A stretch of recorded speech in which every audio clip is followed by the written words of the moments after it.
very good morning and welcome to a Farmers Media. My name is Boss Queen, and of course, you're tuned into Mid Morning Show. You know how we do it every day here from 11 to 1 p.m. And today, being on the seventh day, the seventh month, 2023, you know what that means? They usually call it Saba Saba. Saba Saba. Okay, 7-7. I think the derivation of the word Saba Saba came from the 7th of, it's the 7th July. You know, the 7 follow each other while writing the dates. And here in Kenya, you know, it has a history. Yeah, those people like histories. Those who have done histories like following up on meaning of dates and what they do, what normally happens. You know how it goes. I hope basically the knowledge I have about Saba Saba is freedom, like fighting for freedom, and at the same times, wapenzi wa Kiswahili, leo ni siku ya Kiswahili duniani, siku ya kuadhimisha Kiswahili duniani, yeah? Tarehe 7 mwezi wa 7, siku kuu. I'm not good in Swahili, though I have a bad Swahili, but I still celebrate with you guys. Yeah, let's keep Swahili growing. Let's embrace it. I recently heard that the United States, the UK are adopting Swahili as part of their language, and they are studying it as a profession. It's a nice thing. Actually, I feel good because we adopted English and we are speaking fluent. So I think for them adopting Swahili, and so we'll be having like a common language at least to communicate for those people who doesn't know English, who doesn't understand English. I think it's going to be a good platform for them to at least learn. So to kienzi Kiswahili. My name is Boss Queen, and here in Mid Morning Breakfast today, I have a very interesting topic to tackle about. Leo kidogo, we're not going to the shamba. We're just here. Like let's not stop. We are focusing on crops and forgetting about our livestock. But today we're going to talk about livestock management and sustainability, and how these management practices taken in livestock, so that to embrace sustainability, how are we going to sustain them, how are the practices to sustaining our environment, at the same time our livestock, and also our land in general, and are the effects of climate on them. Follow us on our social media at a Farmers Media on Facebook, at a Farmers with the Z underscore on Twitter, and of course on YouTube, a Farmers Media. Subscribe to our YouTube channel. Make sure you follow all our social media platforms to join or to continue enjoying these interviews and topics based on agribusiness. And now, when you mention or you hear someone say about livestock management, what comes into your mind? What literally comes into your mind when you hear about that word? When you split the two, what is management? These are just practices, the management practices that you carry out to your livestock. That's how you relate it. So, to get into understand it, these are just the normal practices you carry out, like feeding your cow, making sure, like for instance, if you're talking about cows, feeding them, making sure they get proper or clean drinking water, making sure they get a place to stay, like their home, whether be you keeping them, their field is clean. If you're doing zero grazing, you need to make sure the place they Rest. Will we say cows sleep? Rest. Okay, the place you contain them should always be clean.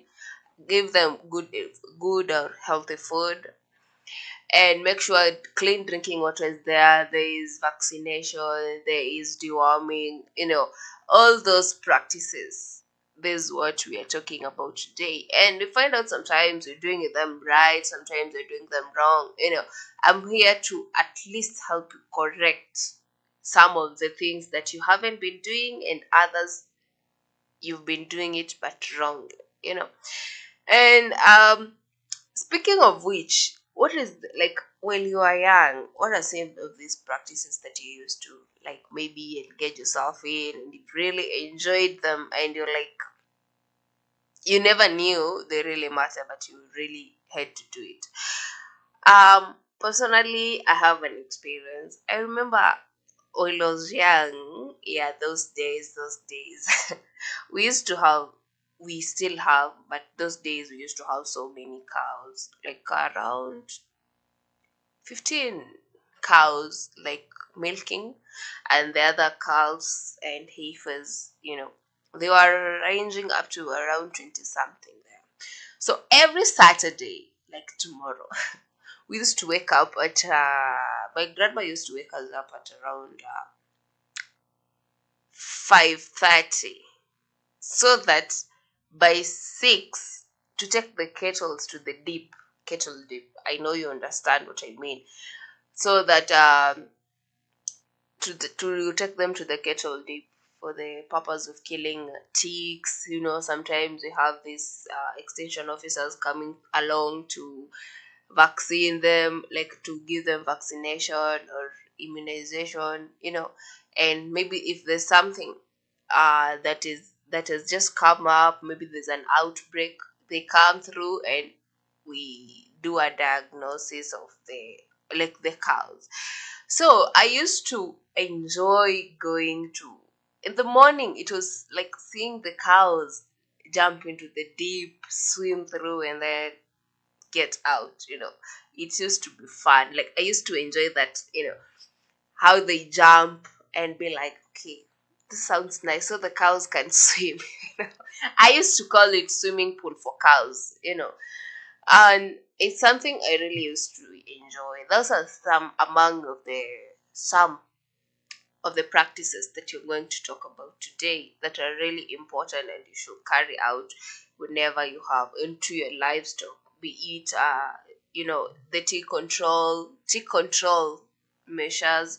You can there too. When it comes to tick control, you can do dipping at the same time spraying, like, or hand picking, but I'll recommend you spray them or dip them, because hand picking, you'll pick today, tomorrow the tick will still come, the cow will go out to feed, then you come back, it has collected ticks on the way. You can't keep on hand picking every now and then. So I recommend you either spray them or dip them. So moving on, that was my story. Maybe if you have something maybe you used to do while you're still young, or you're still doing it up to now and you really enjoy doing it and it's a management practice, you can share with us. You can comment it there and we're going to, read it and share the experience. It really used to be fun every Saturday. But now I'm a grown up. I feel like I'm too outgrown to do that. And but anyway, when I go home, if there's still chance to take kettles to the deep, I'll definitely do it as a TBT. And I'll start to like with some of these management practices. Apart from that, from my story, it's among them, but there are three main, which includes rotational grazing. Yeah, we have another one is improved feeds and formulations, and the other one is waste management strategies. What are some of these strategies that you're putting to control waste? You know, and we're also going to agroforestry is among them in this, and also some of the things we need to do, creating awareness to farmers. Farmers, yes, you can be a farmer. You found out people, like you migrated to a certain place. You found people keeping kettles, growing maize, growing this, but you have no knowledge about it. All you're doing, you're just doing for the sake of others are doing it. Like, why not me? This is where we fail. This is where we find out that sometimes you get low yields. You find that you get losses, and you, like, concurrently you get losses, and you don't know what's really happening. So I'm here to, at least some of the things that you have not been doing them right, you're here to at least make you adjust, and or go back and establish, okay, this is what I've been doing, this has been my tendency of doing things. How am I going to maybe change a little bit or twist it so that it becomes more productive? Now, let's venture into rotational grazing to start with. First, when you hear rotational grazing, what comes into your mind? Okay, initially, when I first heard about rotational grazing, misinterpreted it, but that was way back. I knew you rotate, like literally rotating the cow to eat. Now, there's this time I went out to graze cows, and I was like, I had studied like rotational grazing back in class. Was it five? 4 5? 4 5. So I heard the teacher mention about rotational grazing, like what she really explained. I got rotating the cows, or the kettles, or the livestock while grazing. Now, this weekend, I was like, today I'm going to practice rotational grazing. You guess what I did? I took out the cows, and I was like, I'm going to do rotational grazing. I'm trying to explain to my grandma, I'm doing rotational grazing. And she's like, what do you mean by rotational grazing? And I'm like, I'll show you.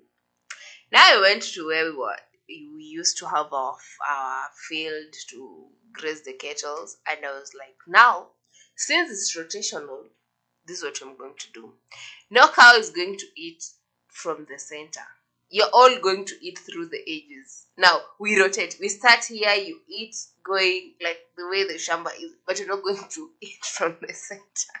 Now, so that you rotate the way the farm was. And now, well, this person was passing, and I was like, hey, why are the cows in line? Like, you're just standing in the middies and they're in line as they feed. And I was like, I'm doing rotational grazing, something we learned. He literally laughed at me and was like, that's not how it's supposed to be done. But I'm glad you know what it is. This is what it is.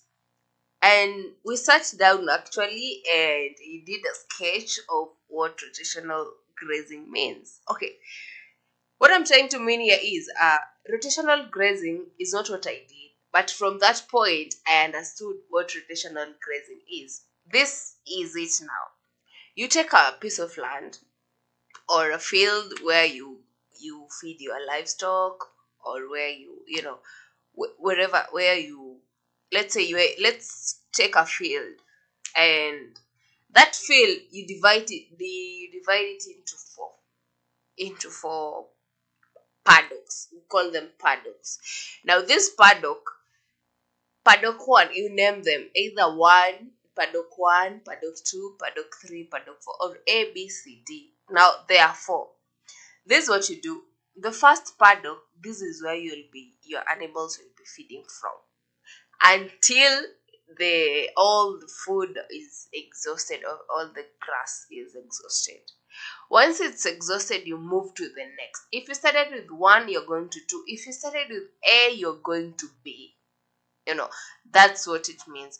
Now, after B or 2, you go to C or 3. After C or 3, however you named it, you go to D or 4.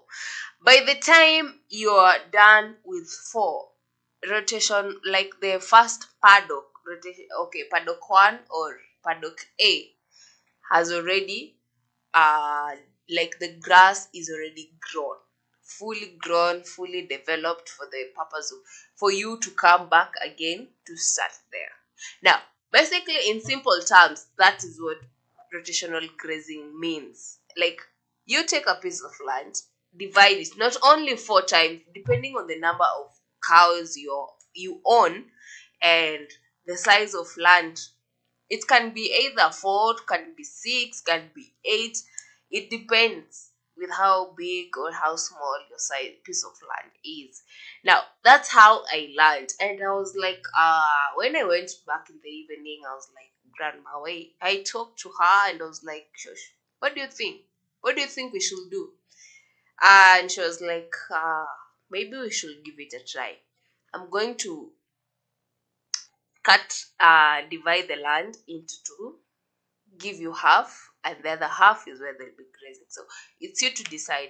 And I was like, the other half, let me divide. Since we had like so many cows, 25, that half could only do it into two. So after the half she remained with where the cows used to feed from, the other half I had divided it into two, like half half, so that they fit in here and fit in on the other side.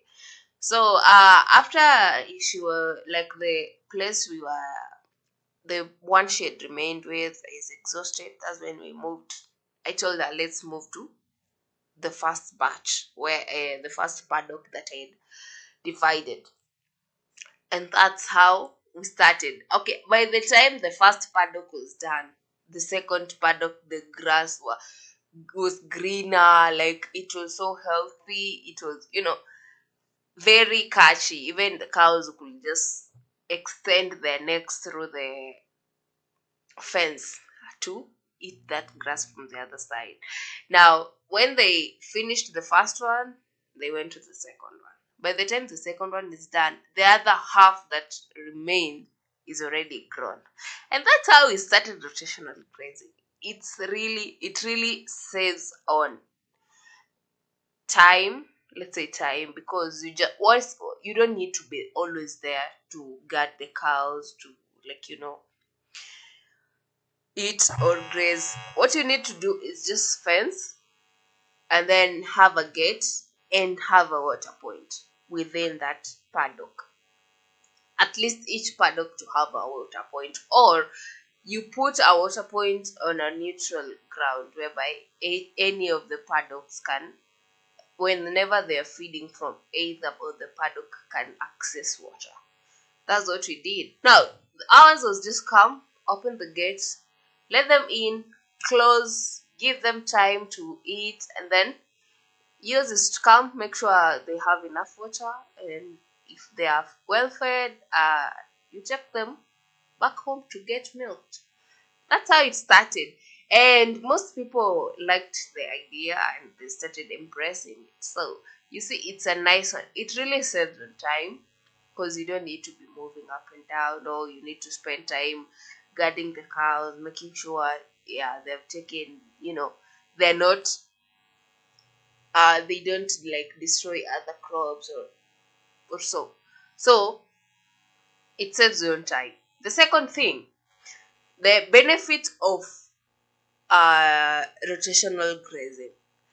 The grass that is grown, it's grown purely out of manure. Like the manure that the cow, from the cow. It's the one which produce nutrients for the grass to grow again.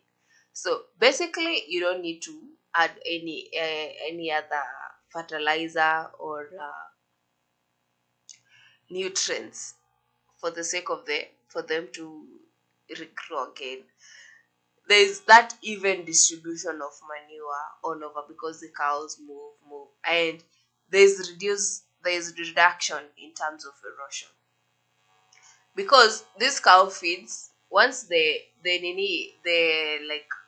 grass is exhausted, you move to the next paddock. So no soil is being disturbed here. You haven't destroyed the structure. There's no erosion that is going to occur, since once the grass is finished, we move to the next batch. So this one is given time to regenerate and grow again. So you see, you're still conserving soil. At the same time, you're adding nutrients to it. And the other thing, this cow get to interact like and mates, you know, most, and this they learn to you with through that you learn the behavior of the cow. You know how they're behaving. You can easily spot something that is unusual to your cow because you have enough space for them to eat, exercise, and have that like is for them to eat and exercise at the same time because they are moving and they steal water. So you can manage them from the outside. And of course, as I said earlier, it saves on time. You don't need to be there. All you need is to make sure that it has clean water for drinking and they're okay. That's it. The other thing, when it comes to making of paddles, you need to um be at least considerate. Check your cow regularly in case they have any issue when it's health issues. For instance, deworming. You should deworm your livestock every like depending with the time with what you feed them. That's how you determine the period you're going to take for you to feed them. And if you compare rotational grazing and continuous grazing. Now, when you talk about continuous grazing, what do you mean? As I said earlier in my story, what we used to do was continuous grazing. Like, you just put the cows in the field, let them graze, graze, graze, like the whole field until it's done. By the time it's done, like you sometimes lack where to take them to feed because you didn't literally plan well for where they're going to feed and for how long are they going to feed in that. So continuous grazing has its own disadvantages whereby you find out that you have too many cows, they eat, and then at the end of the day, you get that the cells become eroded, like there'll be soil erosion since the livestock or the animals rather ate it until they finish the cover crop. Now the soil remains bare. Like when it's bare, it can be easily swept away by soil, by winds, sorry, and water. Or also the animals when they are moving, when they are moving, they keep on carrying out the erosion itself. So what I advise farmers mostly is to avoid continuous farming because continuous grazing, sorry, the cattle keep on eating the grass and you don't have like another place to take them. But once you plan it well, the same piece of land, and practice rotational grazing, you're going to get or see the difference. Because there'll be that utilization of land. It will be well utilized maximally, and then you'll have that even distribution of manure. You will save up on instead of buying extra fodder, maybe when your land is used up, the next paddock will still be ready for you. That's how it goes. And the other one, rotational grazing is usually effective for grazers. We have rotational grazing, as I said, we have continuous grazing, and we also have zero grazing. So it depends with what do you think is suit for you. Zero grazing is usually practiced on where you have limited land. Continuous is advised where we have large tracts of land, and rotational if you have like you're in the middle side, like you don't have like it's not that you have big piece of land, it's not that you have small, that you are in have the like the average size of land. That's when you portion it into paddocks. Now when speaking of When you speak about zero grazing, yeah, after you're done with but let me exhaust about mhm. When you talk about benefits, some of the benefits I'm going to outline the benefits of the rotational grazing. And as I said earlier, some of its physical fitness is there because you limit the potential of your animals getting bruised to be bruised. Maybe some moved, they had a fight while interacting with other animals, but yours are contained. And the other one is there is less. You reduce the exposure to diseases, either diseases and pests. Well, you practice continuous. You move animals from one place to another. It's more of like moving. But rotational, they just rotate within the same place. So instances where the pests, or when they go to places where there's pests, it's limited, because where you have your paddock, you will always be ready to check, always check them and like confirm, do like a, what do you call it, do like a round checkup and know what is available and what's not. If you establish any type of pest that is going to be, for instance, tick, if you know the animals will be prone to tick in that particular place, you usually spray it and kill them, so that your cow, you are assured that your livestock is going to be safe whenever they eat from there. So that is number one. You control the spread of diseases and pests.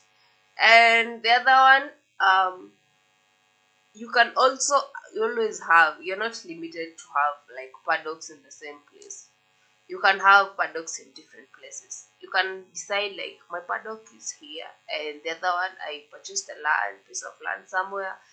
You can still go and practice that. And paddocks also apply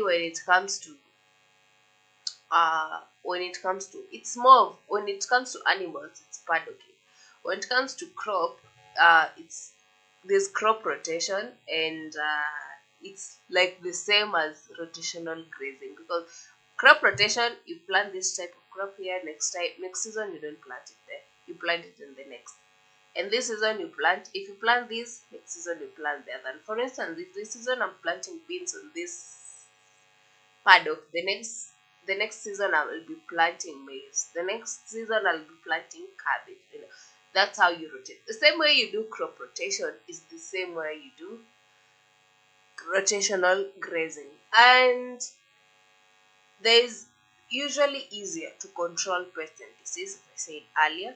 And weed control is always managed the same, because if you have like a type of grass that you're growing, and you feel like at some point it might need weeding, like because there is weed, you don't need to weed. You just put your kettles there, they eat the weeds together with the grass, and that's how we're going to manage it.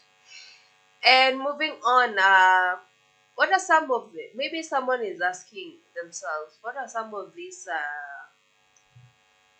before we move ahead to in the feed formulas, let me talk about zero grazing first. Zero grazing, I said, as I mentioned, this is the keeping of animals in an enclosed environment, and mostly it's practiced where it is we have densely populated areas, because you enclose your animals, whereby they'll be feeding from this point, drinking water in this point, and then sleeping here. So there's no going out, and you still have their place, like where they're going to milk them, and at the same time carry out deworming, carry out spraying, administration of drugs in case they're sick, whenever you are carrying out like their checkup, general health checkup, you'll still have that chance in the same place without them going out. They'll always be contained. So zero grazing, basically, it makes cows like be whenever you're carrying out zero grazing, make sure you have a place your animals are well sheltered. At the same time, they have exposure to sunlight, which is very, very important. And also consider every time you are like there are places of where they eat from or drink their water from is always clean. Make sure they are clean, and that means you should always have a high hygiene, because these cows are not used to like the ones outside, so you need to take good care of them. And then the other thing about zero grazing is about the type of feeds you feed them. You should consider that. And the other thing is always, at least once in a while, like release the animals or the cows out for some time for them to exercise and then come back. You know, we're coming back in a few. Just taking a short commercial break. Make sure you stay in touch. See you.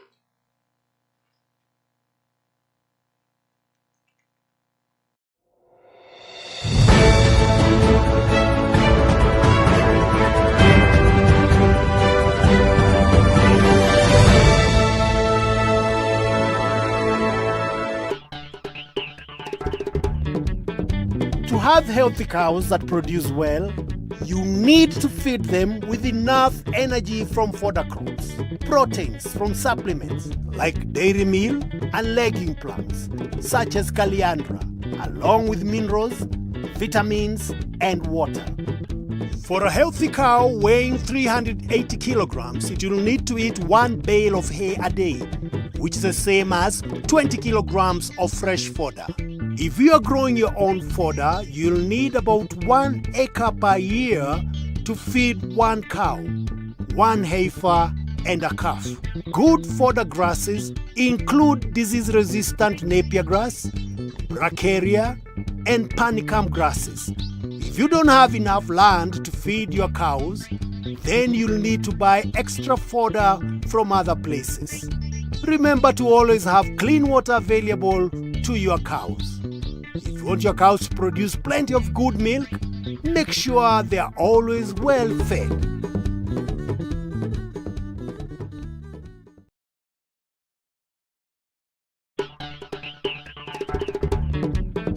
To have healthy cows that produce well, you need to feed them with enough energy from fodder crops, proteins from supplements like dairy meal and legume plants such as caliandra, along with minerals, vitamins, and water.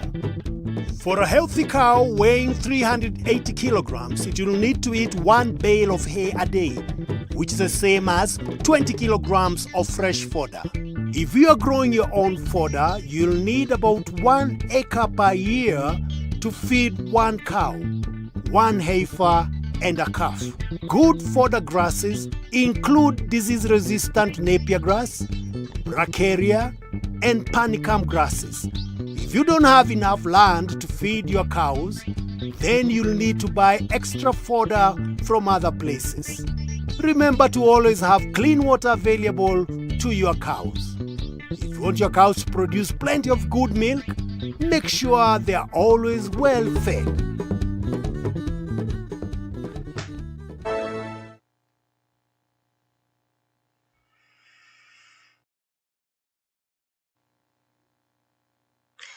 Welcome back, and welcome back to mid morning show. I keep on wondering why I usually want to say mid morning breakfast show. Seems like I need to be doing breakfast show so that the breakfast thing is always there. Huh?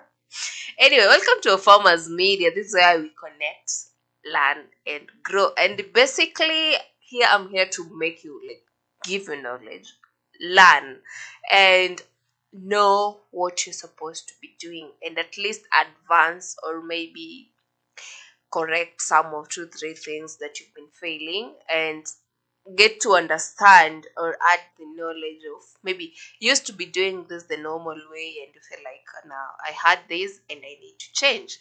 Now, as we move on, I mentioned earlier, be talking about rotational grazing, zero grazing, continuous grazing. Those are some of the livestock management practices that we carry out. And now, when it comes to like we general like the management practices that and techniques that we usually uh, carry out on either livestock, both animals in the field and the poultry and all that.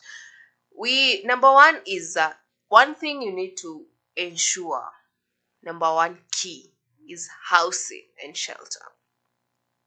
For instance, avoid keeping your livestock in too much exposed sunlight because the sun is too hot, and don't let them to be in a cold place, that too much cold. At least let them be comfy. Treat your livestock as the way you treat yourself as a human being. They have no difference, like no big difference between you and them. Once you start treating them like you treat yourself, you're going to see a difference in terms of production. Now, imagine uh keeping your cow in a, let's use a cow. You're making sure this cow is the house itself. It has a better house, like the house you the way you've constructed it, it's very good. Where it sleeps, there is a, you put some dry, let's say dry grass where it sleeps, and every time it messes up, when it goes, like when it messes up, someone is there to clean. There's clean drinking water, there's a well balanced feeds. That means proteins, vitamins are all inclusive in their daily feeds. Do you think you're not going to earn? How many liters of milk are you going to produce, like to get from that cow? you know it's something you need to think about it, and you start acting. Once you start treating your cow very good and carefully, with a lot of care, and you just treasure it, it's going to give you a lot. So one factor you need to consider is housing. Make sure like you provide proper housing and shelter for their livestock. And the other one, it should be under the shelter and housing, it should be spacious. Don't squeeze them. At least per unit area be like two, not just a maximum of two. And that one should be a cow and either a calf or a heifer. You don't need to squeeze them. They should be spacious. And then it's where when there's space, they should like be in a position to move about comfortably, freely, without getting squeezed. And make sure there are no objects that may ruin or may cut them or maybe harm them. Make sure everything else is well set and it's secure and safe for them. Number two, the feeding and nutrition. You know, this is the most crucial part. Don't just assume like yes, cows eat grass. You just give them grass. No, you need to balance. Today they're eating grass. At least balance the grass and give them some minerals. Like if it's a cow with its grass, you give them dairy milk. You add them legumes. At least there's that balanced diet. You make sure they get food well balanced. Like for you, I'm sure you take a very balanced diet food when it comes to your meals. It's usually balanced diet. Now, assuming you could be doing the same to your livestock or any type of animals you're rearing, it's going to be like you're going to get maximum production. So you should be very careful when it comes to healthy foods. Like you should be giving them healthy foods feeds. And the other one, Make sure the feeds you're giving them is well balanced, and it needs to have you diets that are rich in carbohydrates, proteins, vitamins, fats, and other minerals. Like it should have like calcium should be always be there for the sake of milk. Cow needs to have, their feeds should be having a high amount of calcium, you know. And also depending on the type of pasture you're using, mate, maybe you're using hay, you're using grains, you're using silage or commercial feeds, make sure they have, you balance the nutrients. That's how you get that's how you get to give them healthy diet. And also these are just, I'm mentioning some of the practices that you carry out, that you should carry out, the management practices in livestock. These are just some of them that I'm mentioning, and make sure you take keen, like be keen and at least improve or adjust with some of them. The other one, as I mentioned, clean water. At least, yeah, it's essential. You personally, I'm sure you can't drink dirty water. I'm very sure you know what it can do for you to you. So the same way you avoid dirty water is the same way you should avoid giving your livestock dirty water. Provide them with clean water, clean enough water for drinking. Don't just be like, I drink close to 3 liters of water per day, so I'm going to give them also three. No, a cow can drink up to 60 liters of water per day. So you should make sure you provide them with enough clean drinking water. And this water should be like, it's really depending on the weather, sorry, depending on the type of weather it is. Like cows drink water, make sure it's adequate and readily available whenever they're eating. Their place of where they're eating from, make sure there's water provided there so that they can be hydrating. The next thing that is very crucial and most people fail to do is providing them their health and providing them with their veterinary care. Make sure, like, at least once in a while, a veterinary visits your farm. Let him do a checkup, or her, let him or her do a checkup to your livestock, like just the way you check yourself out, know how your pressure is, your sugar levels, uh the same way you should have them to the farm. This one will help you to cut costs of, the cow gets sick to extreme to a point that you can't even treat it and you just let it die, and that's a loss. So you should at least once a while bring that veterinary. Now be like, hey, come along, do a checkup, or like on my livestock, these cows, maybe, and everything that is on within your farm. Let them have a checkup. Let them establish, maybe this one is missing calcium, this one doesn't have enough iron, there's some many vitamins are missing, and you will adjust, buy and administer.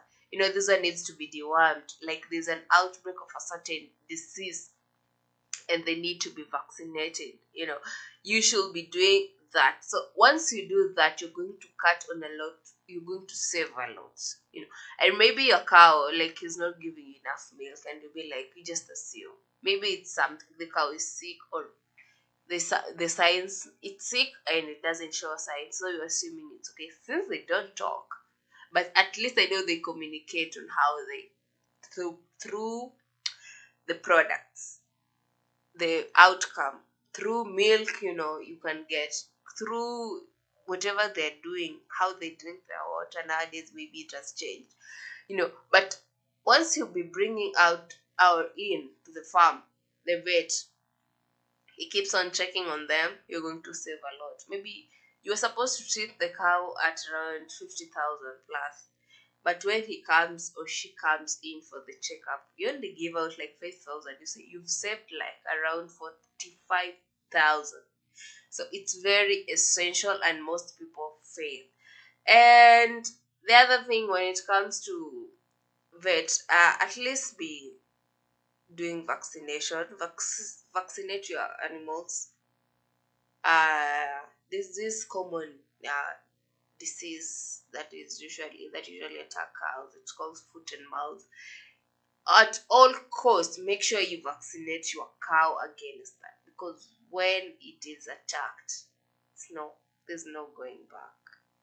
Treating it is rare, like it really, really rarely happens.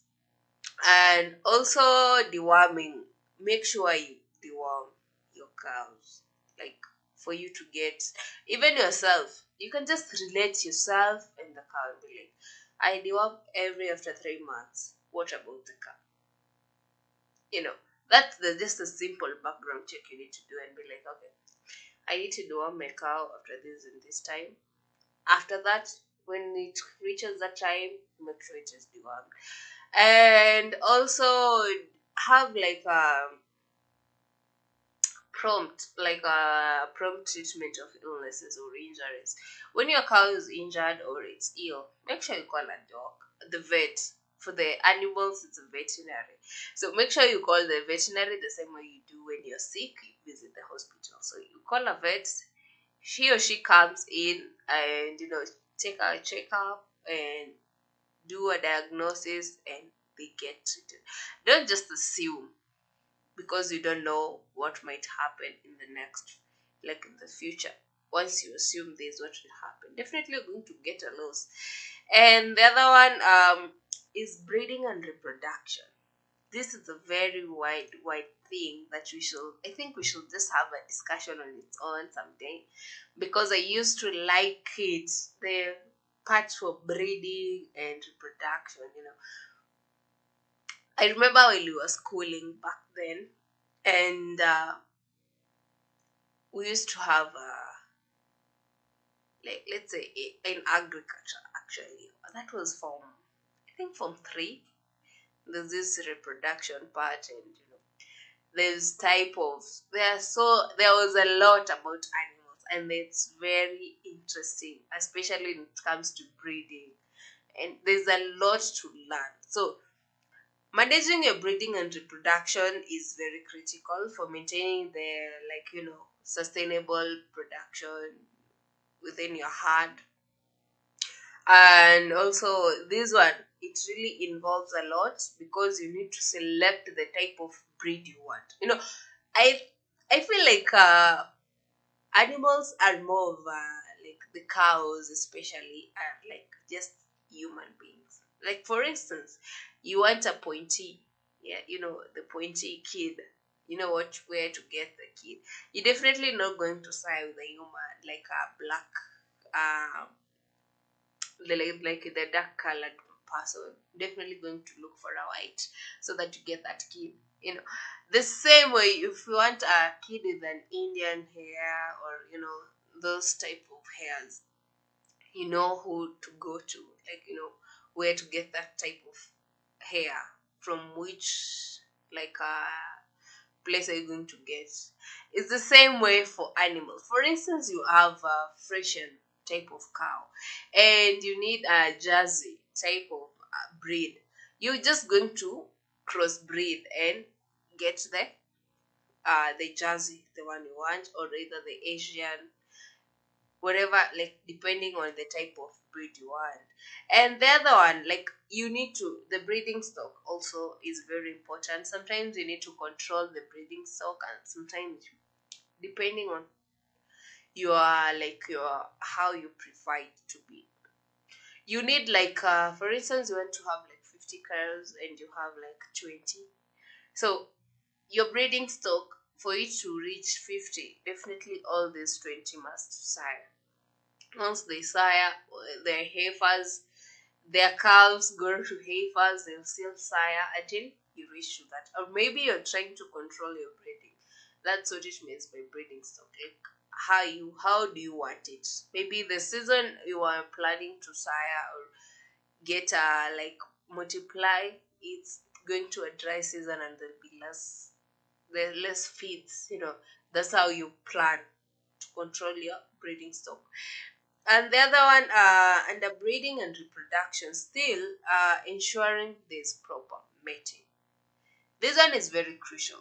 There's a certain breed you don't want in your, like, among your crew livestock. So you make sure the breeding you're doing, you eliminate what you don't want. If you have a bull that has bad temperament, you're going to eliminate that and be like, no, I don't want this type of temperament within my other calves. So you're going to make sure your mating, or rather the mating that is going to take place, this bull is out. You get a different type of temperament you want, that's when it comes to mating. So ensure you mate like what you want. Like I said, you want a black and white type of cow, definitely have to look for a black and white, the one that has the same qualities as what you're expecting to have. And maybe in terms of production and yield, Freshen is well known for production of a lot of milk and ashes still. So depending with what you want, and also you, when doing the mating, you consider the environment you are in. There are cows which survives in cold areas, and then the ones which survive in hot and dry areas. So don't confuse, because if you take a cow that survives well in cold and wet areas, those greener areas, take it to these dry areas, they're definitely not going to survive. Yeah, even if they do, they'll have low yield production. So you should consider also the type of the production or mating you're going to take, and the place you are, like the location you are, so that whenever you're doing the mating, you're sure this type of breed is going to do well where I am or where you are. The other one is managing the pregnancies and facilitating safe and healthy births. I know most people tend to assume that when a cow is pregnant, you just, like, it will just give birth and you get the calf and start milking, you get the milk. No. As I said, and I keep telling you, treat that cow the same way you're treating yourself or you're treating any other human being. Because once you treat them well, you'll always have maximum products out of it.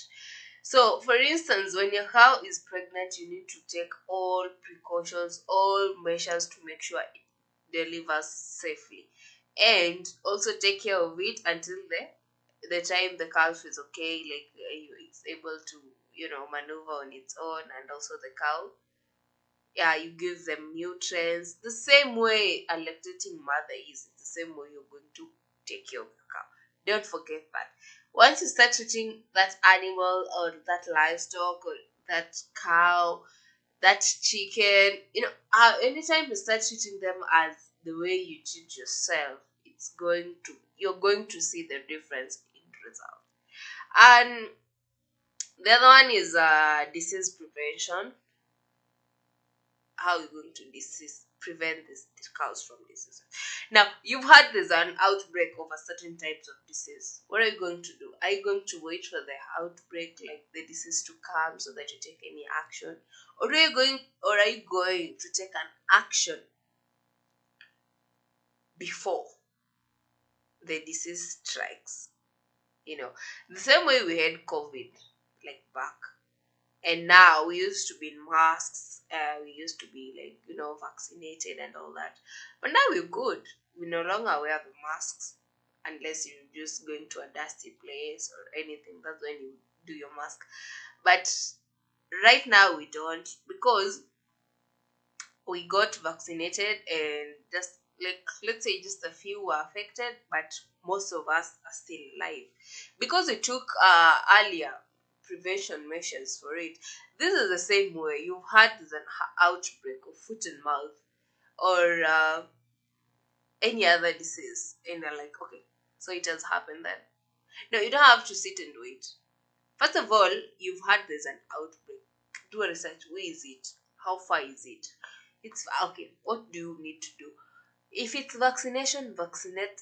Like, make sure you vaccinate your animals and let them be safe. Even if it strikes, it's not going to affect your livestock. That's one thing consider. Number one consideration. Number two, if it forces the cows to go to quarantine, even cattle go to quarantine. Yeah, depending on the outbreak of disease, they will always you advised from the extension officer or the head of agricultural. If there's a certain outbreak, your cows and livestock need to be quarantined. So it's mandatory. Are you going, like, what measures do you have when you quarantine your animals? That's another factor you need to consider. The other one is practicing good hygiene. You know, your cows, as I mentioned, they should, or livestock rather, in general, they should always be in a clean place. The same way you can stay in a dirty place. It's the same way you're going to do to them. They should always be in a clean place. And every time you should have someone there to be cleaning, at least for them to stay in a clean environment.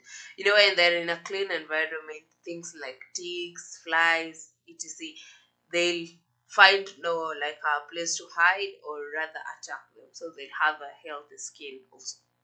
And this is one thing where we fail. Once you buy a cow and you're not sure from the market, and you're not sure where they're coming from or where they were, their history in terms of health, make sure you quarantine that cow, do a diagnosis on it, on them, and know what is affecting them, what has ever affected them, how healthy are they to interact with your cows if you're bringing them to among your herd.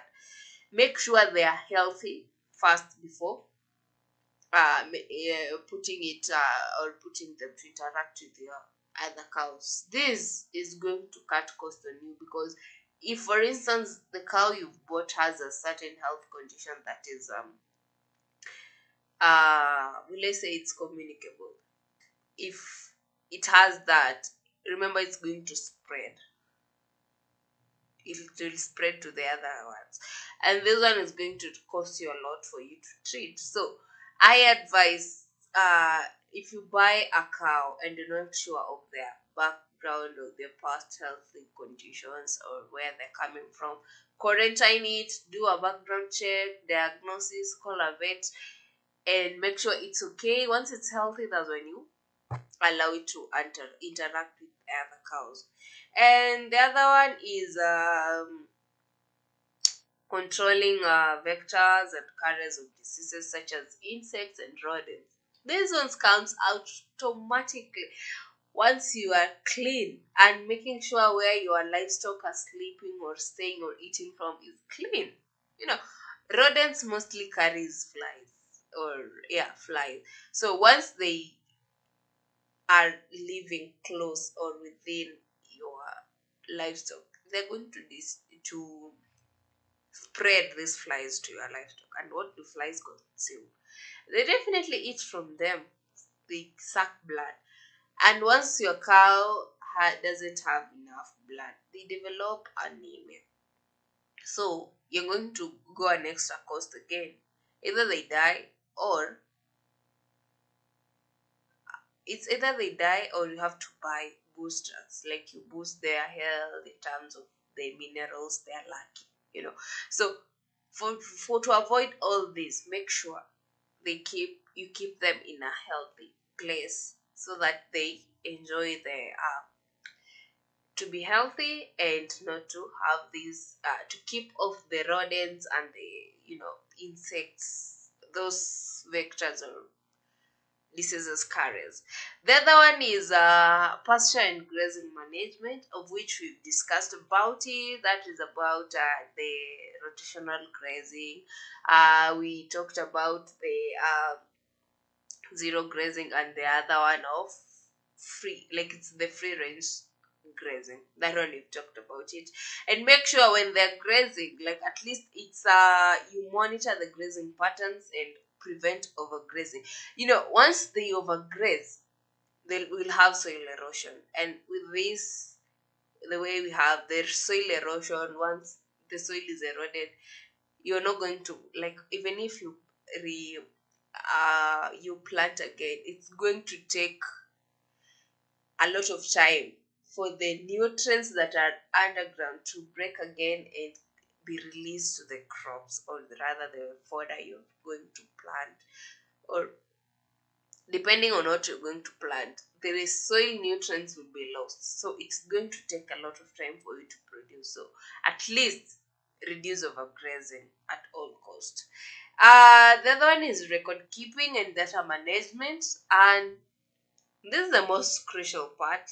Like, personally, I used to embrace this. Like, I told you we have cows back at home. So every time we used to have maybe one or two cows are pregnant, I'll just come with my own notebook, note them, because we used to have their names, note the names, and they how many months are they pregnant, how long will they take for them to deliver. Once they deliver, I still write. I record what they eat, what nutrients they need, what they're lacking, the amount of water they're taking. Those are some of the things I used to take. And then once they give birth, what I name the calf with the name of the calf. I also name, like, how check how the cow is developing from birth to how suckling, until it starts grazing. Those are some of the things I used to record and keep. And my grandma was like, "What are you doing?" I don't know how, but I used to just love doing that. So this is one thing you should be embracing into it. Keep the records. Keep your farm records. Like, make sure you indicate anything. If a cow has ever been diagnosed with a certain disease, make sure you indicate the treatment and how it's there since then, as that disease ever attacked it. For the record keeping, its importance is like, it can reach a point whereby you want to sell your cow and you have no idea of somebody asks, can I have the record of your cows, maybe like how it was since it was a calf, as it grew up to now, and you be like, you don't have, and this person is offering quite a good amount of money, you lose it, or rather you're going to lose it. And this one also helps when it comes to breeding. Maybe you're not sure if this cow is an Asher or a Jersey, and you're just thinking and be like, oh, you keep on guessing, and maybe you need a different breed out of it that is going to be a better one in terms of production. You're not sure which breed is this. Now, when you keep records, you'll be like, this one is a Asher, this one is a Jersey, this one is a Frisian. And that's how you differentiate, to be like, when I want a Frisian, I know the type of cow I'm going in to breed from. When I want a Jersey, this is what I'm going to. If you want another one, this is what I'm going to do. So record keeping is very crucial. And this one, like, it includes all type of records, including inventory, health records, breeding history, production data.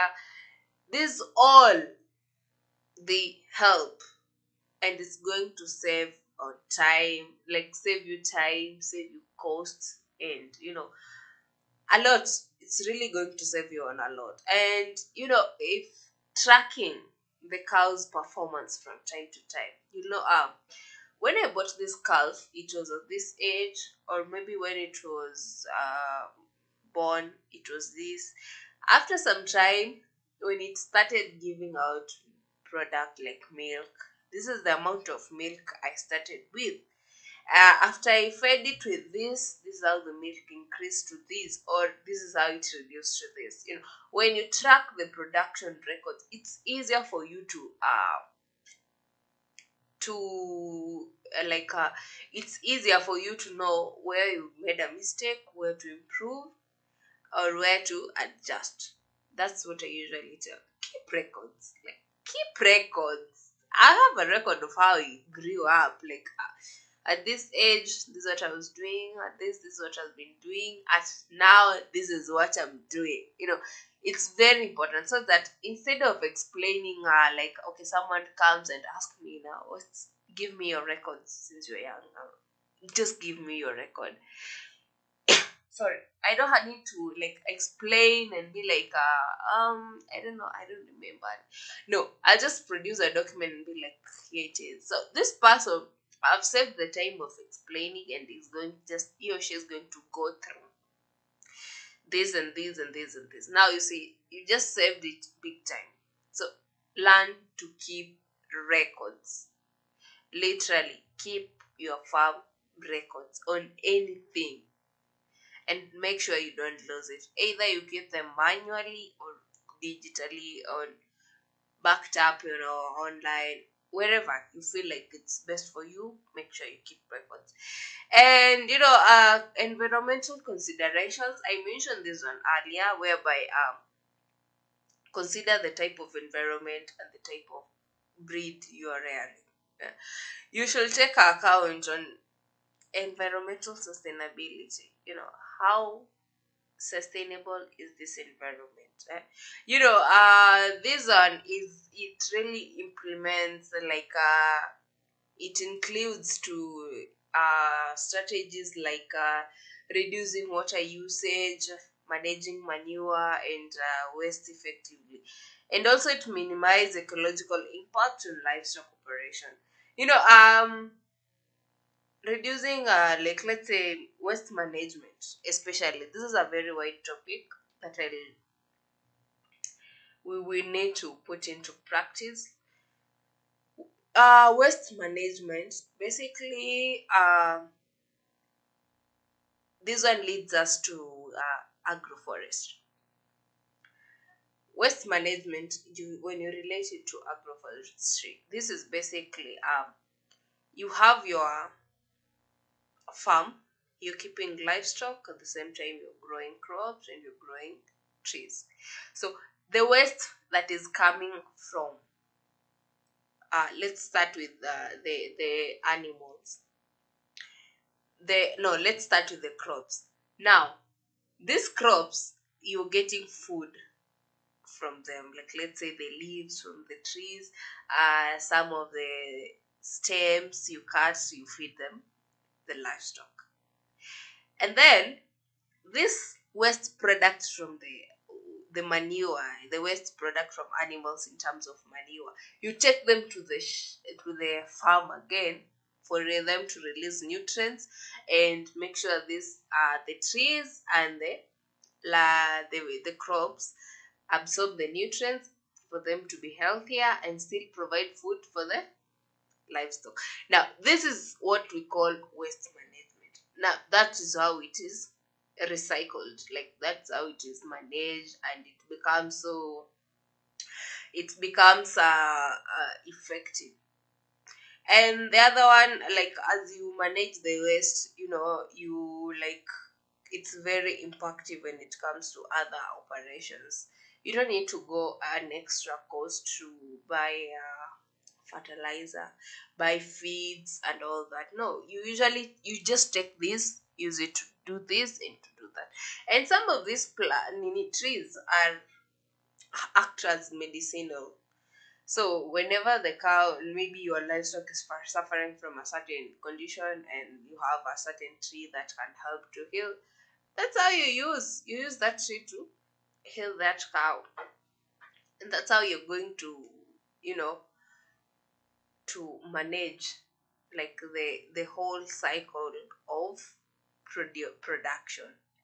That's how you save on your costs. And I wanted to talk about the and also the waste management. Under waste management, we have manure, and which you can turn into biogas. you can make renewable sources of energy. One of them is manure. You collect them, and once you collect them, you build a biogas station, and that's how you get your energy. From this energy will really save you a lot. You can use this to light the animals, the farm, instead of going an extra cost of paying for the electricity.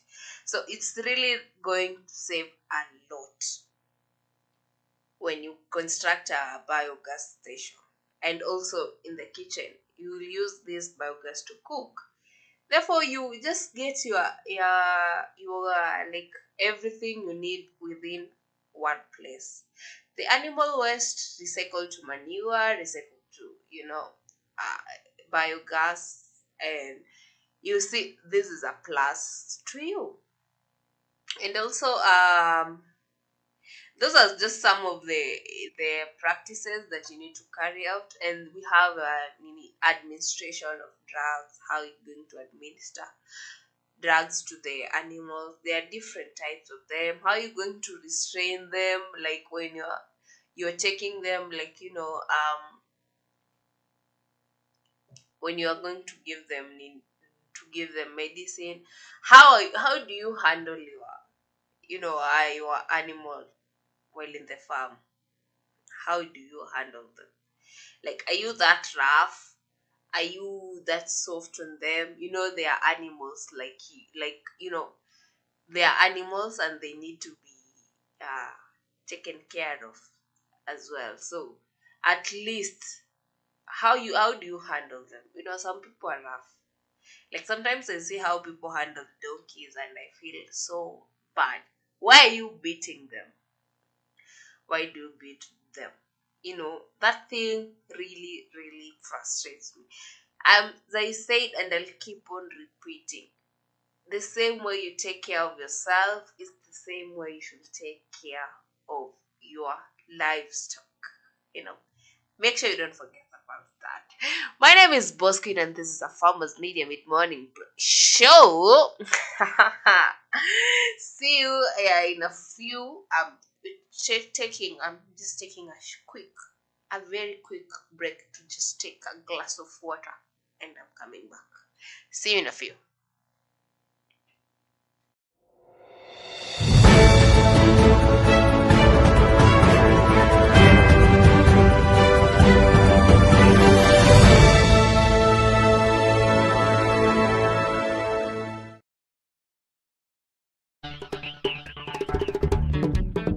To have healthy cows that produce well, you need to feed them with enough energy from fodder crops, proteins from supplements like dairy meal and legging plants such as caliandra, along with minerals, vitamins, and water.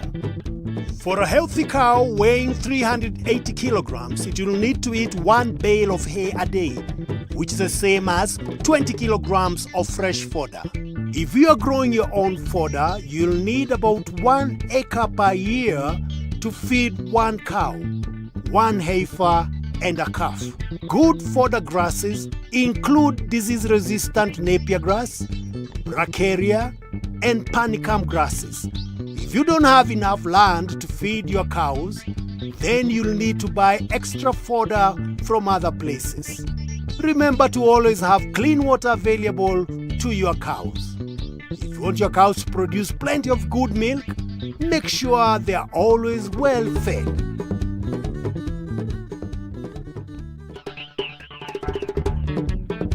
To have healthy cows that produce well, you need to feed them with enough energy from fodder crops, proteins from supplements like dairy meal and legging plants such as caliandra, along with minerals, vitamins, and water.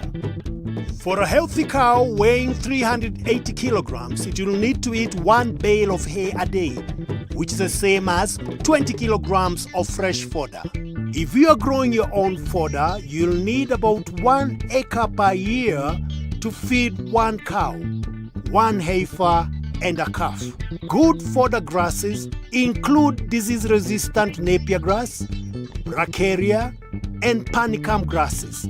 If If you don't have enough land to feed your cows, then you'll need to buy extra fodder from other places. Remember to always have clean water available to your cows. If you want your cows to produce plenty of good milk, make sure they are always well fed.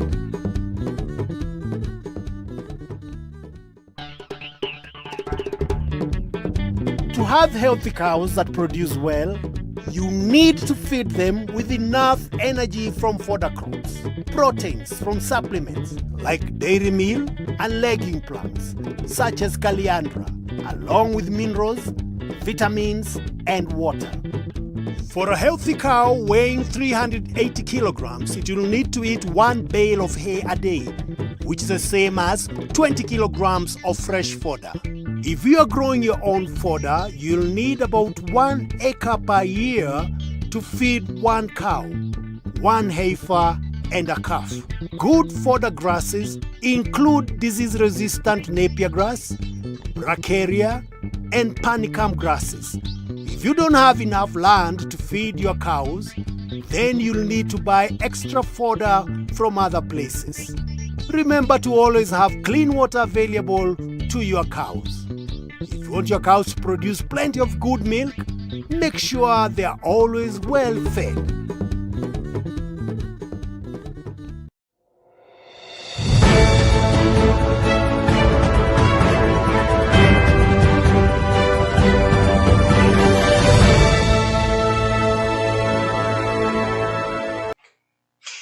Welcome back. That was so quick anyway. Remember, my name is Bosquin and this is a Farmers Media mid-morning show. I'm just trying my best not to mention that for breakfast. Anyway, I recently came across a certain not story, literally it's a video of a farmer who was trying to explain to some of the challenges he has been facing, and I tried to brainstorm, and I realized there's a mistake we're doing or farmers are doing and they're not realizing they're doing. After these are some he has around 50 cows, and they are very, very congested. You know, let's say some of the mistakes, let me just highlight some of the mistake out according to his story, some of the things I picked up in what he's doing in his farm. First of all, overstocking. This guy has 50 cows, and you haven't even counted the chicken, the poultry in at large, and others like the farm animals. There are so many, and they're all in the same piece of land, and he doesn't have that big piece of land. There's that overstocking, and I felt like farmers, you need to have a strategy. You need to know.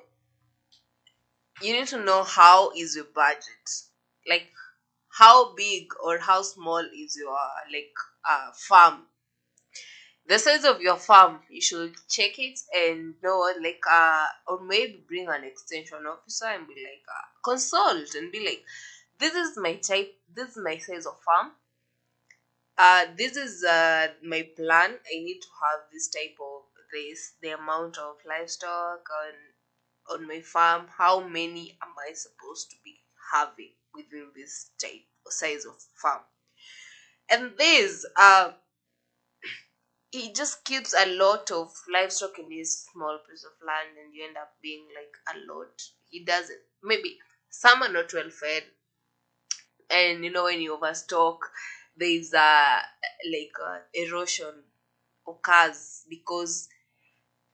the because of the human, or let me say the animal erosion, because the more they step in, they either press the topsoil down or carry away the topsoil that has nutrients. So farmers try and keep at least the moderate or the required amount of livestock in the same piece of land. So this one, like assess the capacity of your land first of all, and ensure that the number of animals is balanced according to your available resources. Very important. Just plan now that okay, I have a 1 acre of land. This one I'm planting the fodders. This one I'm planting my own food. This is the size that I've remained with to plant to keep my livestock. At least keep the adequate number according to how you're going to feed them. Don't overstock. And that's what I realized I was doing. And I tried to advise him to at least sell uh, some of the cows to at least reduce it, so that if you sell, you get enough cash. You can invest in fodders or plant or maybe expand the size of land, so that once it expands, because once you expand, you sell them and expand your piece of land, these cows, they still breed, and the more they breed, that's when you're going to multiply your stock, and it's going to continue to grow. But at least don't overstock. At least try. Whenever you see you feel like you're overstocking, just sell some of them and add the piece of land, or maybe invest somewhere where you can plant enough food for them. The other one, the other mistake that farmers do is nutrition management. I've talked about this. You fail to give your livestock proper nutrition, or proper balanced diet. You need to feed your livestock with proper balanced diet. When you give them proper balanced diet, automatically you'll get a lot of outcome, like in terms of products. You'll have enough milk. You'll have whenever, if you're keeping a livestock that is meant, maybe the cows that are meant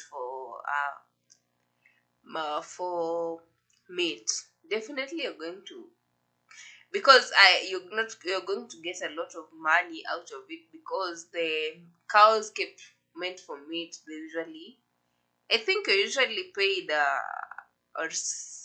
by the one who is buys according to the kgs. So the more it's well fed, the more the kgs, and the more the money for you. That's a plus. So make sure you invest in nutrition for your livestock. The other one,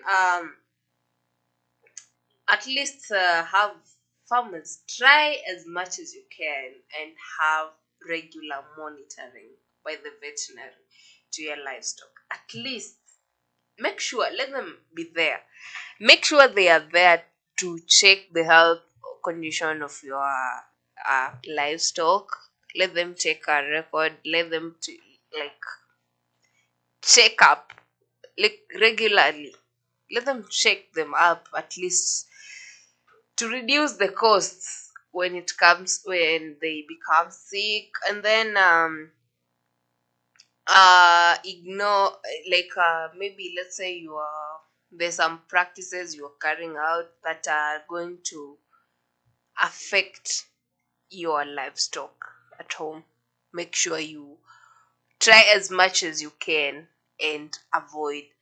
The other one, you try and treat your animals well. Like, treat them well with a lot of care. Don't, whenever they're injured, make sure the vet comes and check up on them. Whenever they have like give them enough space for them to move about, them to interact freely, exercise. Those are some of things that really matters. The other one, make sure the pasture. I've talked about food, but now this is pasture management. Earlier we talked about rotational grazing. Make sure there's sufficient pasture for your livestock, because the moment you're feeding them with less, you're not going to get any enough products. So definitely feed them, have enough for you to also be in a position to sustain them. And farmers should implement rotational grazing system, as I said earlier, and also do away with overgrazing to make sure you maintain the soil compaction, the soil not compaction, the soil fertility and the soil structure is maintained. Because when you overgraze, you definitely exposing the soil to erosion, and once it's eroded, the topsoil, the nutrients get carried away, and once they are carried away, you know what that means. Yeah, so make sure at least you avoid, at all costs, avoid overgrazing. And the other one, when it comes to implementing, like I was to talk about, when it comes to uh, the mistakes, I think we've talked about all of them and how you're going to improve, at least improve on them. And I really wanted to at least inform farmers on these nutrients and energy, like the formulation, improved feed formulations, the ones I was like to inform you, at least to take in or to take note on them. Maybe someone is asking, which is the proper feed formula that I should give my, the formula that I should give my livestock, to maybe my cattle. Which one do you think is this? So someone might be questioning themselves and be like, okay, maybe I'm trying to do this one is, so maybe it's not the one. Or maybe I've never tried and I'm eager to try it out. Or maybe I just tried and stopped, maybe that's what you're asking yourself about. So the first of all, these are just improved, the improved feeds formulations, like this type of grass provides what do you call it, provides proteins for this, for the animals. This one provides, you provide them with, this one is vitamins, this one is mineral, like the amino acids and all that. But you don't get them at in the same, like the combination of four in the same. You have to be like, I need to find this grass, I need to find this one, I need to find this, and maybe they're not available at the moment.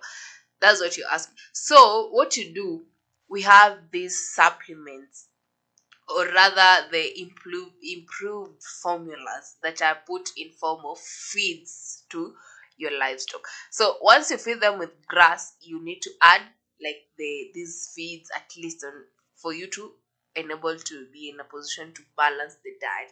So one of them is protein and amino acids, and these one are formulated to provide the right balance essential amino acids required for optimal growth, and also the general development of the animal. And by giving them high quality proteins and ensuring the correct amount of amino acids, the feeds support the muscle developments, like it has the supplements to support the development of muscles and the reproductive performance.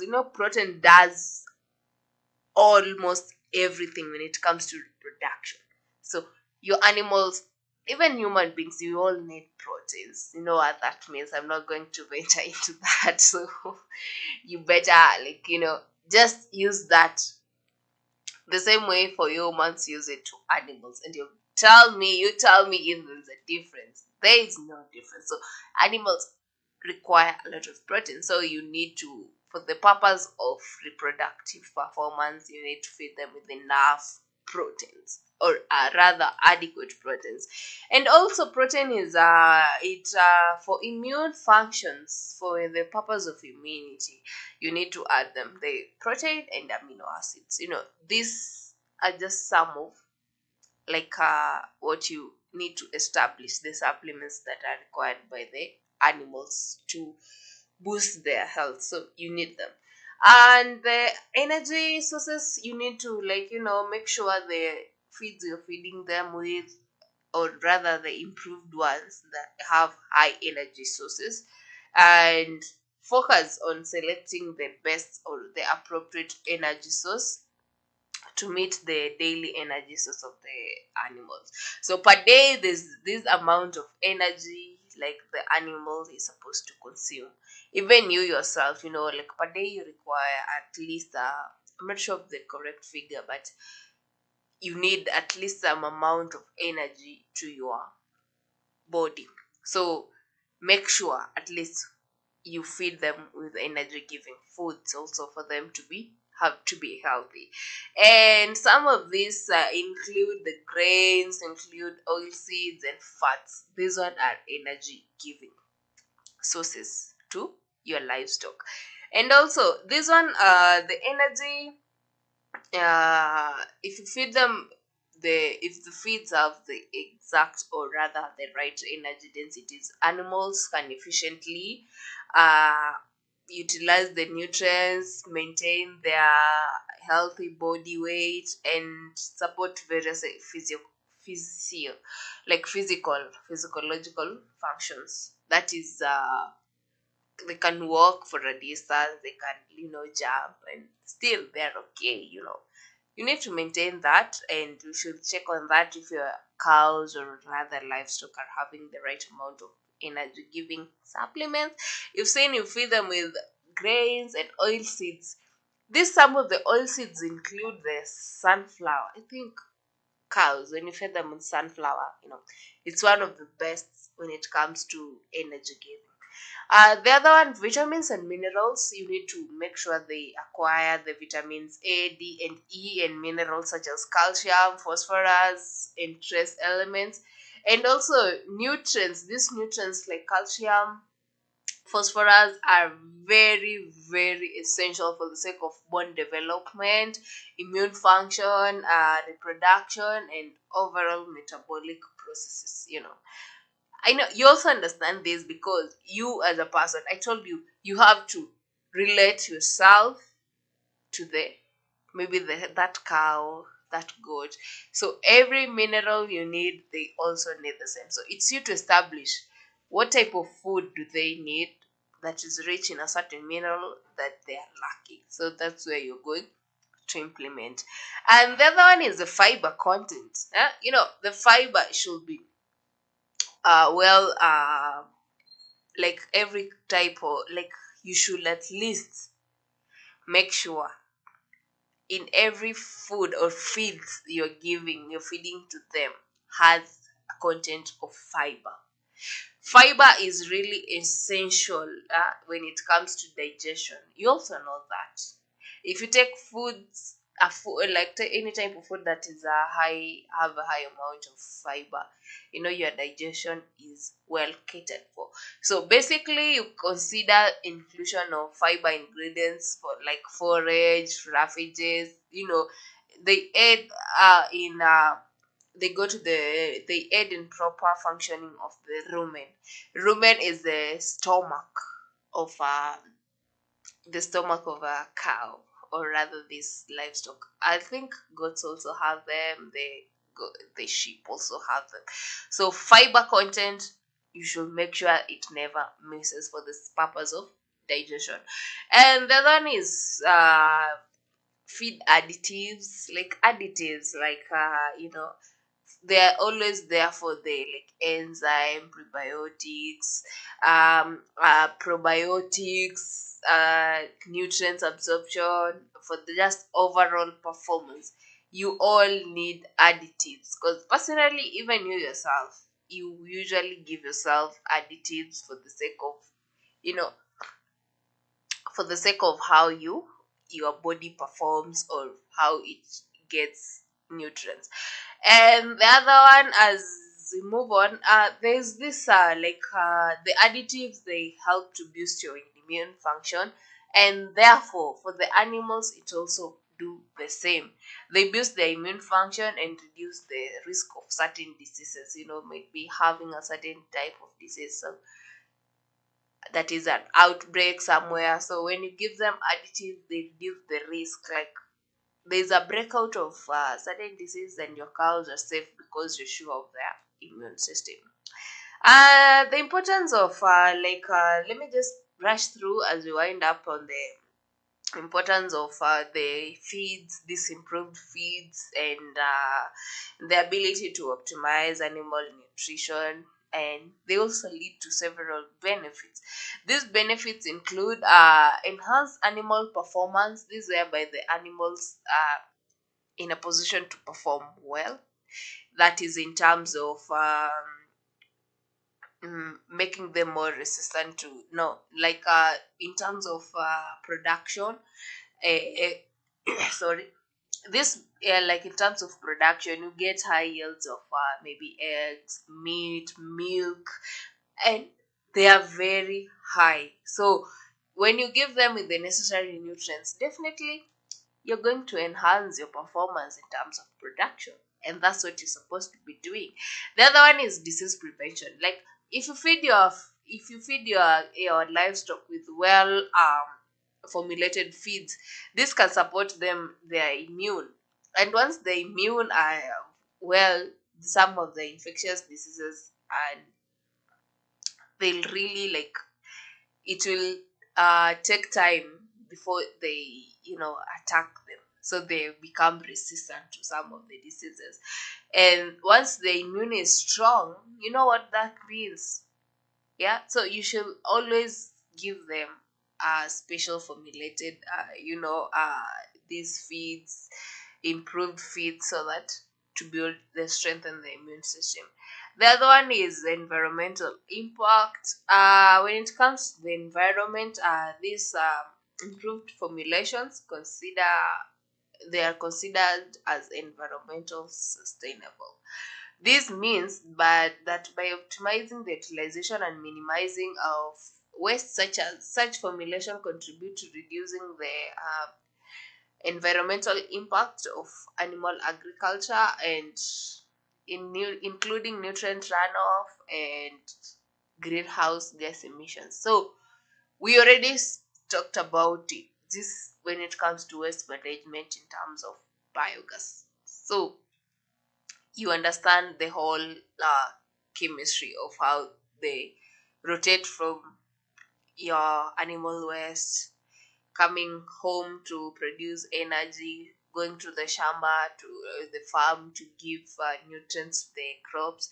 The crops at the same time feeds the animals, and that's how it goes. The other one is cost efficiency. These feeds, they usually they help you to save on costs uh, to farmers, and these improve the quality, like of you know they improve the quality of the product, that is the outcome. So once you feed your animal with the correct type of nutrients or additives, they become healthy and stable. So chances of getting diseases, or rather you making you to spend in terms of let's say what do we put it, in terms of diseases, maybe get sick for you to call a vet and be like, my cow is sick, my sheep, my livestock are sick, you reduce the chance of that, because when you give them enough, they are resistant to diseases, so chances of you spending becomes less. Anyway, to summarize all the like in summarize the importance of these feeds and all that, like the improved formulas, at least once in a while, be careful in selecting the balancing ingredients, and also consider essential nutrients, and also incorporate additives to your animal feeds. And you remember, these feeds or these formulas play a very vital role in modern in production. So make sure at least you don't miss them in your animal we say timetable of feeds. they don't miss at all costs. You better miss because you know you'll get, but for them, make sure you take good care of them. It's 4 minutes past one, yo. And you're keeping it mid morning show, and my name is Boss Queen, and you are at Farmers Media, where we connect, learn, and grow. I believe that you've learned a lot from this, and you're going to take into account some of one or two, three things that we have taken you through under livestock management. And where you haven't improved, you're going to improve, and where you have been relaxed, maybe you're going to adjust. What you haven't tried, you're going to try, and at least implement implement some of these things. Thank me later. I'm here to in this language we say, we are here to comb you. Tumekuja hapa kukuchanua. At least have that. Once you develop that, you're going to see your production, your yields. You're going to maximize them step by step. Like, take these baby steps. Take a chance, take this risk. Like, feed your animal, provide them with the correct type of feeds. Make sure you take care of them, put them in a clean place. Make sure they have correct how do we put it, correct feeds, and a well balanced diet, clean water, they are in a clean place. This one helps you to cut out costs when it comes to treating diseases and all that. Yeah, and maybe to brush a bit of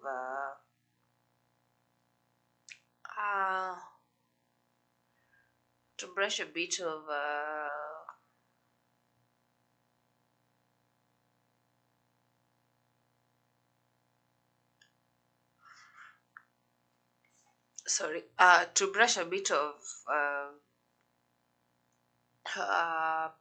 livestock management sustainability. And we like the whole thing we've talked about when it comes to rotational grazing. We've done that. Like, literally, it seems like I've just spoke about the overall when it comes to livestock management and livestock production, the management practices that you need to put to put into practice. So I think you've learned a lot from this, and you're going to put into practice. And as I say, don't forget to do this. The same way you treat yourself is the same way you're going to treat your livestock for you to have maximum products out of this. I hope you have learned something new, and you're going to adjust where you've been relaxed and where you haven't ever tried to do. You're going to venture into this new experience and practice it. That's all for today's show. See you on Monday, same time, same place, same station. Keep it a Farmers Media. Make sure you follow our social media platforms on Facebook as a Farmers Media, Twitter at a Farmers with a Z underscore, and of course follow me on Boskin_KE on all social media platforms. Keep it a Farmers Media, where we learn, connect, learn, and grow. Bye.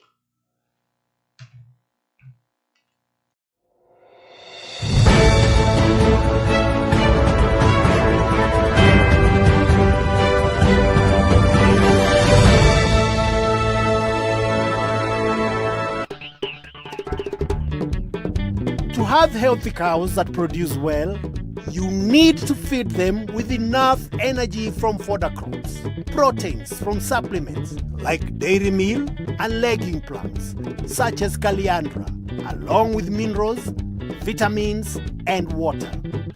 For a healthy cow weighing 380 kilograms, it will need to eat 1 bale of hay a day, which is the same as 20 kilograms of fresh fodder. If you are growing your own fodder, you'll need about 1 acre per year to feed 1 cow, 1 heifer, and a calf. Good fodder grasses include disease-resistant Napier grass, bracharia, and panicum grasses. If you don't have enough land to feed your cows, then you'll need to buy extra fodder from other places. Remember to always have clean water available to your cows. If you want your cows to produce plenty of good milk, make sure they are always well fed.